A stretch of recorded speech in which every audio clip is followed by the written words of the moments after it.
Hi, hello, welcome back to our channel options master guide. இங்க இருக்க இந்த 4 levels, இந்த 4 கிரீன் கலர் லைன்ஸ் பாத்தீங்க அப்படின்னா, நாம நேத்தைய மார்க்கெட்டுக்கு லெவல்ஸா கொடுத்திருந்தோம். அதை தாண்டி பிரீமியம் என்ன சொல்லுது அப்படின்ற விஷயங்களையும் நாம சொல்லியிருந்தோம். அதெல்லாம் நடந்திருக்கா இல்லையா அப்படின்றத பார்ப்போம். மார்க்கெட் பாத்தீங்க அப்படின்னா ஓப்பன் பிரைஸ் 26,021 அங்க ஓபன் பண்ணிட்டான். நாம மார்க்கெட் தொடர்ந்து மேல போகணும் அப்படின்னா மார்க்கெட் 26,000க்கு மேல இருக்கணும். அதுக்கு மேல நின்னு பிரீமியம் சப்போர்ட் அப்படின்றது கிடைச்சாதான் மார்க்கெட் மேல போக முடியும் அப்படின்றத சொல்லியிருந்தோம். மார்க்கெட் என்னதான் ஓப்பன் பிரைஸ் 26,000க்கு மேல ஓபன் பண்ணியிருந்தாலும் கிட்டத்தட்ட ஓப்பன் ஹை அந்த மாதிரி ஓப்பன் 21, ஹை பாத்தீங்கன்னா 27, ஒரு 6 பாயிண்ட் தான் வச்சிருக்கான் மேல. அங்க இருந்து ஃபால் ஆனவன் நல்ல ஒரு தொடர்ந்து ஃபால் ஆகவே மார்க்கெட் கிட்டத்தட்ட முடிஞ்சு போச்சு. இப்ப இந்த இடத்துல பாத்தீங்க அப்படின்னா நம்ம இதெல்லாம் ரிமூவ் பண்ணிட்டோம் அப்படின்னா கொஞ்சம் தெளிவா தெரியும்.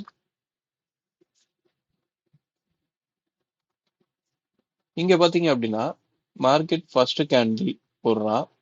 எக்ஸாக்டா நாம கொடுத்திருந்த அந்த S1 அங்க சப்போர்ட் எடுக்கிற மாதிரி எடுக்கிறான். எடுத்து திரும்ப மேல போய் ஒரு ஸ்விங்க கொடுத்து அங்க இருந்து கீழே ஃபால் ஆயிட்டான். இந்த இடத்துல எக்ஸாக்டா இந்த இடத்துல என்ன நடக்கணும்? அதாவது நாம நேத்து வீடியோலயே சொல்லியிருந்திருப்போம், இந்த லெவல்ஸை லைவ் மார்க்கெட்ல எப்படி நீங்க வாட்ச் பண்ணணும் அப்படின்னு சொல்லி. மார்க்கெட் இந்த S1 வந்து ரீச் பண்ணிடுச்சு.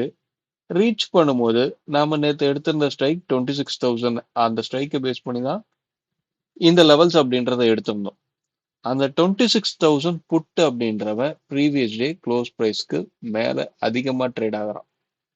அவன் அதிகமா ட்ரேட் ஆகுறான் அப்படின்னாவே மார்க்கெட் தொடர்ந்து கீழே போக தான் வாய்ப்பு அப்படின்ற ஒரு விஷயத்த நீங்க ஃபர்ஸ்ட் அண்டர்ஸ்டாண்ட் பண்ணிருக்கணும்.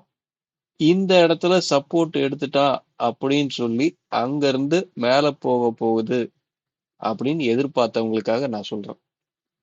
ஓகேங்களா? ஏன்னா புட்டு ப்ரீவியஸ் டே க்ளோஸ் பிரைஸ்க்கு மேல இருக்கான் அப்படின்னா மார்க்கெட்டை 940க்கு கீழே முடிச்சாகணும். இப்போதைக்கு மேல இருக்கான், இன்னும் கொஞ்சம் மேல மார்க்கெட் ஸ்பாட் மேல போச்சு அப்படின்னா அந்த புட்டு ப்ரீவியஸ் டே க்ளோஸ் பிரைஸ்க்கு கீழே வந்துருவான் அப்படின்னு சொல்லி நீங்க எதிர்பார்த்தீங்கன்னா நீங்க எதிர்பார்க்கறது எல்லாம் இங்க மார்க்கெட்ல நடக்காது. மார்க்கெட்டை எப்பவுமே ப்ரெடிக்ட் பண்ணாதீங்க. அடுத்து இதுதான் நடக்கும் அப்படின்னு சொல்லி நீங்களா ப்ரெடிக்ட் பண்ணாதீங்க. மார்க்கெட்ல என்ன நடக்குதோ அதுக்கு ரியாக்ட் பண்ணுங்க. எப்பவுமே ஒரு ட்ரேடர் அப்படின்றவன், ஆப்ஷன்ஸ் ட்ரேடிங் பண்றவங்க அப்படிதான் இருக்கணும். ஓகேங்களா? இப்ப இந்த இடத்துல கீழே போக தான் வாய்ப்பு. அப்ப இந்த இடத்துல ஒரு சப்போர்ட் எடுக்கிற மாதிரி எடுக்கிறான் அப்படின்னா இந்த இடத்துல புட் செல்லர்லாம் என்ன பண்ணுவாங்க? புட்டை செல் பண்ணணும்னு நினைக்கிறவங்க எல்லாம் இந்த ஏரியால செல் பண்ணிடுவாங்க. செல் பண்ணிட்டு ஸ்ட்ரிக்டான ஸ்டாப் லாஸ் மெயின்டைன் பண்ணுவாங்க. அவங்களுக்கு இது நாம ஏடிஎம் ஸ்ட்ரைக்கை பேஸ் பண்ணி தான் எடுத்திருக்கோம். ஏடிஎம் ஸ்ட்ரைக்கை பேஸ் பண்ணி எடுத்திருக்கோம் அப்படின்னா இதுதான் இனிஷியல் ரேஞ்சாவே இருந்திருக்கணும். அந்த ரேஞ்ச் இங்கேயே முடிய போகுதா இல்ல கண்டினியூ ஆக போகுதா அப்படின்ற விஷயம்தான் ஒரு செல்லருக்கு தேவை. அவங்க புட்டே செல் பண்ணியிருந்தாலும் ஸ்டாப் லாஸை ஸ்ட்ரிக்டா ஃபாலோ பண்ணியிருந்திருப்பாங்க. திரும்ப ஏற்கனவே வச்சிருக்க இந்த லோவை பிரேக் பண்ணும்போது அவங்க ஸ்டாப் லாஸை கொடுத்துட்டு வெளியே வந்திருப்பாங்க.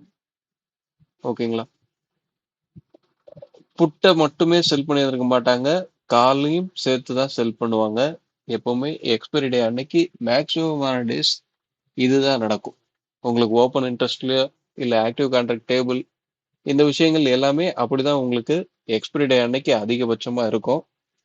ஒரு ரேஞ்சை ஃபிக்ஸ் பண்ணிடுவாங்க. ஓகேங்களா? இங்க எல்லாருமே செல்லர் தான் மார்க்கெட்டை கண்ட்ரோல் பண்றான், செல்லர் தான் மார்க்கெட்டை கண்ட்ரோல் பண்றான் அப்படின்ற லாஜிக்ல மட்டுமே யோசிக்கிறீங்க. இது மார்க்கெட் தான் செல்லரோட மார்க்கெட்டை தவிர இந்த மார்க்கெட்டை அவன் கண்ட்ரோல் பண்றது 50-50 தான்.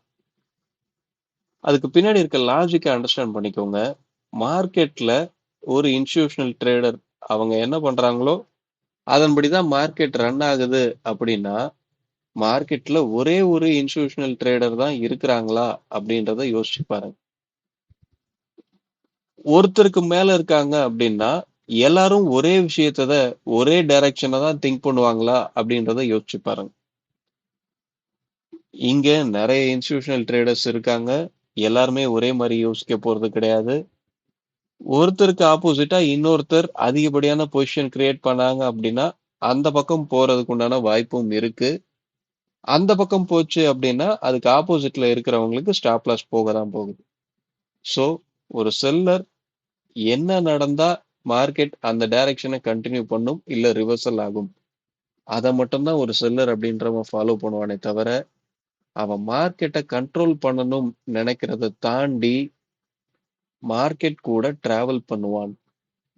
ஒரு இன்ஸ்டிடியூஷனல் ட்ரேடர் அப்படின்றவன் மார்க்கெட்டை இப்படிதான் அணுகுவான்.